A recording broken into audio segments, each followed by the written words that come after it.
Hello student and friends. इस video में मैं विसरण तथा परासरण दाब में परासरण में अंतर को परिभाषित करूंगा। विसरण तथा परासरण में क्या अंतर होता है, difference between diffusion and osmosis, ठीक है। और परासरण दाब से संबंधित न्यूमेरिकल्स आंकिक प्रश्न परासरण दाब के सॉल्व करेंगे। माँ पीताम्बरा केमिस्ट्री यूट्यूब चैनल में आपका हार्दिक स्वागत है। ये कोरोना टाइम में ये सारी वीडियो निःशुल्क दी जा रही हैं सभी विद्यार्थियों को घर बैठ करके अध्ययन करने के लिए, क्योंकि ये कोरोना महामारी बहुत ज़्यादा फैल रही है, इसलिए सेफ्टी से अपने घर पर रह करके पढ़ाई करें। तो सबसे पहले हम इस वीडियो में विसरण तथा परासरण में अंतर के बारे में पढ़ते हैं। Difference between diffusion and osmosis. Difference between diffusion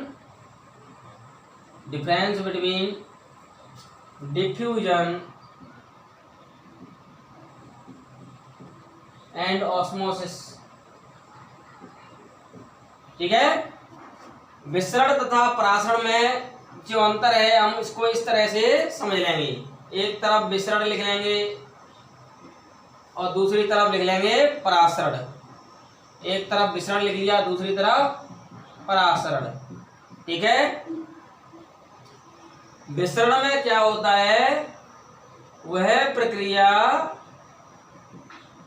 जिसमें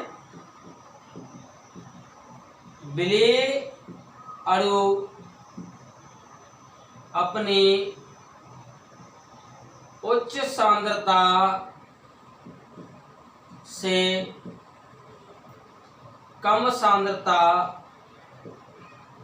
की ओर स्वतः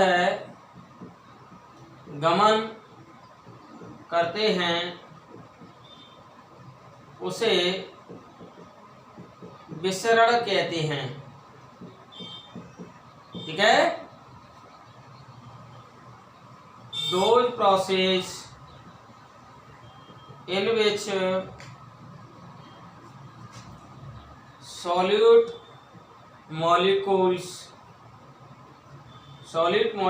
flow from high concentration to low concentration is called diffusion, ठीक है। ये डिफ्यूजन होता है, इसमें जो विलेय के अणु हैं वो उच्च सांद्रता से कम सांद्रता की ओर स्वतः ही गमन करते हैं। तो इस प्रक्रिया को क्या कहते हैं, विसरण कहते हैं, ओके। विसरण का आप एक एग्जाम्पल है वो समझ लेते हैं।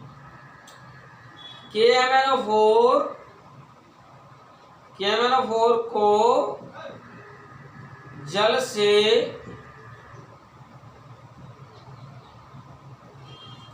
भरे पात्र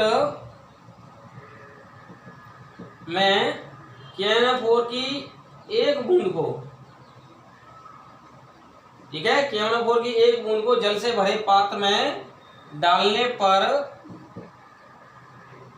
पर संपूर्ण विलयन कैसा हो जाता है, डालने पर संपूर्ण विलयन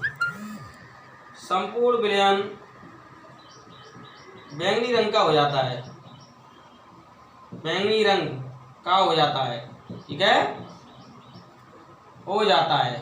संपूर्ण विलयन कैसे हो जाता है, बैंगनी रंग का हो जाता है, ठीक है। 1 drop of KMnO4 mix in water containing container, after some time all solution become violet colour, ठीक है।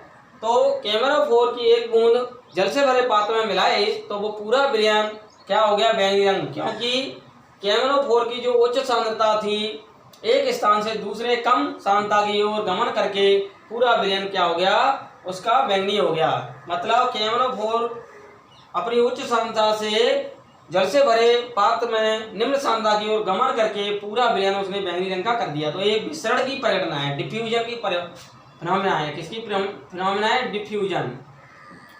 तो परासरण में आपको समझ में आ गया होगा। विसरण में इसमें अर्धपारगम झिल्ली की आवश्यकता नहीं होती। ठीक है, अर्धपारगम झिल्ली एसपीएम की आवश्यकता नहीं होती, एसपीएम की आवश्यकता नहीं, इसमें एसपीएम की आवश्यकता नहीं होती है। किसकी आवश्यकता नहीं होती है? एसपीएम की आवश्यकता नहीं होती है, यानी अर्धपारगम झिल्ली की आवश्यकता नहीं होती है। अब बात करते हैं हम परासरण। परासरण में क्या होता है? वह प्रक्रिया जिसमें विलेय की जगह पे विलायक अणु आ जाएगा। विलायक अणु अपनी, या विलेय अणु की जगह विलायक अणु आ जाएगा। क्या आएगा? जल विलायक अणु अपनी उच्च सांद्रता से एसपीएम की अंदर से होकर, एसपीएम के अंदर से होकर के जाना पड़ेगा। अपनी उच्च सांद्रता से एसपीएम के अंदर से होकर कम सांद्रता की ओर स्वतः गमन करते हैं, उसे परासरण कहते हैं। उसे क्या कहते हैं? परासरण कहते हैं। ठीक है, ध्यान रखें, इसमें जल अणु यानी विलायक अणु अपनी उच्च सांद्रता से निम्न सांद्रता की ओर जाते हैं। इसका मतलब ये है कि जल अणुओं की संख्या जहां ज्यादा होगी वहां से जल अणु एसपीएम अर्धपारगम झिल्ली के अंदर से होकर के, एसपीएम का मतलब अर्धपारगम झिल्ली के अंदर से होकर के कम सांद्रता की ओर गमन स्वतः करते हैं। तो ये फिनोमेना क्या होगी? परासरण होगी। ठीक है, those process in which water solvent molecules flow from high concentration to low concentration through SPM। SPM का मतलब सेमी परमीबल मेम्ब्रेन, अर्धपारगम झिल्ली सेमी परमीबल मेम्ब्रेन के अंदर से अपने उच्च जल अणुओं की संख्या से निम्न जल अणुओं की संख्या की ओर गमन करने की जो प्रक्रिया है वो क्या है? परासरण। परासरण में अर्धपारगम झिल्ली की आवश्यकता होती है। ठीक है, इज कॉल्ड ऑस्मोसिस। ठीक है, तो ऑस्मोसिस आपको समझ में आ गया होगा। इसका एग्जाम्पल क्या है कि एक पात्र में थिसेल नली डली हुई है, थिसेल कीप डली हुई है, और थिसेल कीप में निचले वाले भाग में अर्धपारगम झिल्ली जोड़ दी है। क्या जोड़ दी है? अर्धपारगम झिल्ली। ठीक है, और इसमें अंदर शक्कर का घोल भरा हुआ है। अंदर क्या भरा हुआ है? शक्कर का रंगीन घोल, और बाहर जल भरा हुआ है। बाहर क्या भरा हुआ है? जल।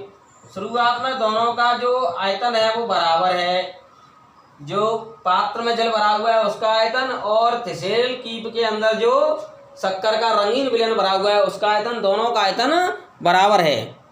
कुछ समय पश्चात देखेंगे कि जल अणु इस एसपीएम के अंदर से जल अणु बाहर, मतलब इस जल से भरे हुए पात्र में से एसपीएम से अंदर थिसेल नली में जाते हैं। किस में जाते हैं? थिसेल नली। थिसेल नली एसपीएम युक्त है। किससे युक्त है? एसपीएम अर्धपारगम झिल्ली युक्त है। नीचे अर्धपारगम झिल्ली है, तो जल अणु उसके अर्धपारगम झिल्ली से उसके विलयन में प्रवेश करते हैं शक्कर के रंगीन घोल में। तो ये जो प्रघटना है वो क्या है? परासरण है। इसमें वास्तव में परासरण की प्रघटना ऐसे दे सकते हैं कि वह प्रक्रिया जिसमें जल विलायक अणु अर्धपारगम झिल्ली से विलयन की ओर स्वतः गमन कर जाते हैं उसे परासरण कहते हैं। एक और परिभाषा क्या है? वह प्रक्रिया जिसमें जल अणु अर्धपारगम झिल्ली से विलयन की ओर स्वतः गमन कर जाते हैं उसे परासरण कहते हैं। ओके, अब जो परासरण और विसरण में आपको अंतर समझ में आ गया होगा, ठीक है। पर ध्यान रखना बोर्ड में पराशर दाब की परिभाषा पूछी जाती है। किसकी? पराशर दाब की। तो वो मैंने पहले बता चुका हूँ पहली वाली वीडियो में, ठीक है। क्योंकि जो जल अणु शक्कर के घोल में जा रहे हैं उन जल अणुओं को रोकने के लिए जो दाब लगाया जाएगा, अर्थात पराशर को रोकने के लिए जो दाब लगाया जाएगा उसे पराशर दाब कहते हैं। तो वो मैं पहले बता चुका हूँ, लेकिन यहाँ हम पराशर के बारे में पढ़ चुके हैं। अब विसरण और पराशर में दूसरा अंतर क्या है? दूसरा अंतर यह है कि विसरण में अर्धपारगम झिल्ली की आवश्यकता नहीं होती और पराशर में अर्धपारगम झिल्ली की आवश्यकता होती है, एसपीएम की आवश्यकता होती है, ठीक है। तो ये दो अंतर मैंने आपको विसरण और पराशर में बताए, ओके। विसरण की जो प्रघटना है वो जीव जंतुओं में नहीं होती, लेकिन पराशर की प्रघटना है वो जीव जंतुओं में होती है। तीसरा अंतर ये हो सकता है, ठीक है। विसरण की प्रघटना सामान्य बाह्य वातावरण में हो सकती है, ठीक है, और पराशर की प्रघटना ज़्यादातर से जीव जंतुओं में अंदर हो सकती है। जैसे आरबीसी को जल से भरे हुए पात्र में डाल दे तो आरबीसी फूल जाएगी, क्योंकि जल उसमें अंदर चला गया, क्योंकि आरबीसी में अर्धपारगम झिल्ली होती है। ऐसे किशमिश को पानी में डाल दो तो किशमिश में अर्धपारगम झिल्ली होती है, वो भी फूल जाती है, ठीक है। और ऐसे ही अंडे का जो भारी वातावरण है कैल्शियम कार्बोनेट का, उसको हाइड्रोक्लोरिक अम्ल से पिघला करके उस अंडे का जो नीचे वाला वो भाग बचेगा उसको अगर जल में डाल देंगे तो वो फूल जाएगा, तो वो अंतः पराशर हो गया, ठीक है। लेकिन अगर उसको नमक के घोल में डाल दिया जाए तो वो पिचक जाएगा, ठीक है। तो वो बाह्य पराशर की प्रघटना हो गई। तो पराशर दो प्रकार का होता है, अंतः पराशर और बाह्य पराशर, ठीक है। और विसरण किसी प्रकार का नहीं होता। तो ये अंतर इसके हो सकते हैं। और ओके, अब हम बात करते हैं अगली वीडियो में पराशर दाब से संबंधित न्यूमेरिकल्स के बारे में, ठीक है। ये वीडियो आपको अच्छी लगी हो तो like, comments, share and subscribe जरूर करना।